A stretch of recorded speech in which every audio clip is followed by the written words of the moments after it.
Hi everyone, welcome to our further food for thought section.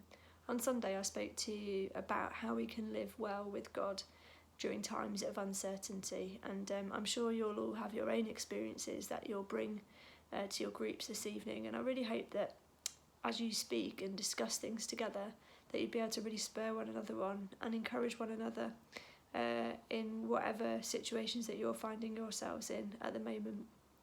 Just to start, I want you to read together from Psalm 46. Read the whole psalm through, maybe read it a few different times in different versions. And then I want you to have a time of prayer together, just praying out of that. You know, the psalm really reminds us of who God is in the midst of challenging circumstances. It reminds us that He is over and above all things, but He's also our place to run to. And so I really encourage you to have a bit of time at the beginning just to set the scene for your meeting, to look at Psalm 46.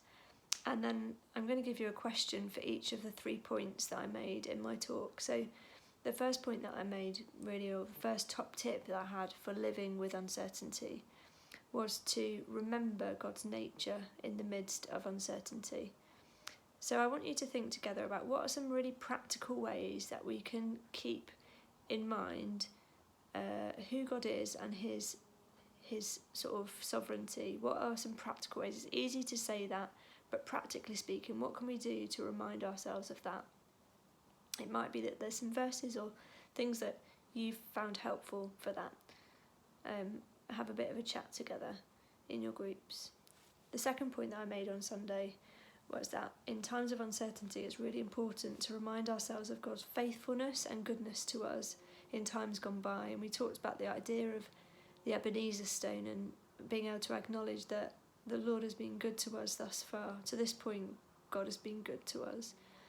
So maybe spend some time sharing any stories that you have of times that God has been good to you. Testimony is really powerful.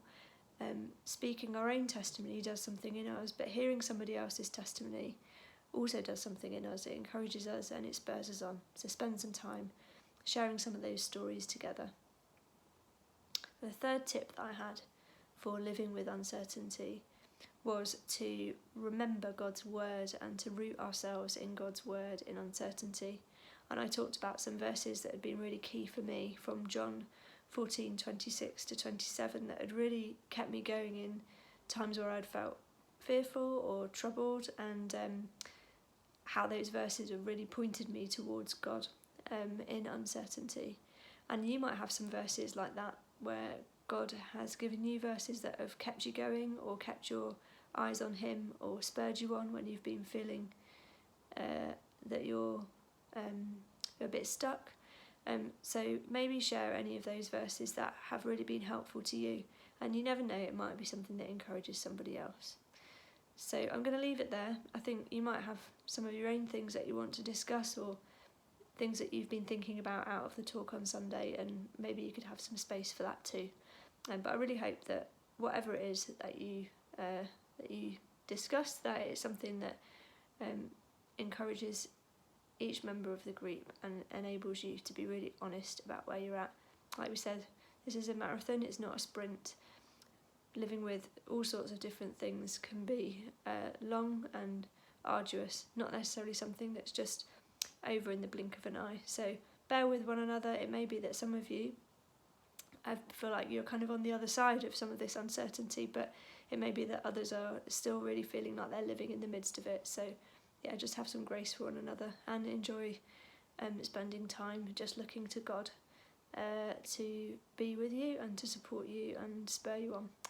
Yeah, have a great week. Thanks for listening. Bye bye.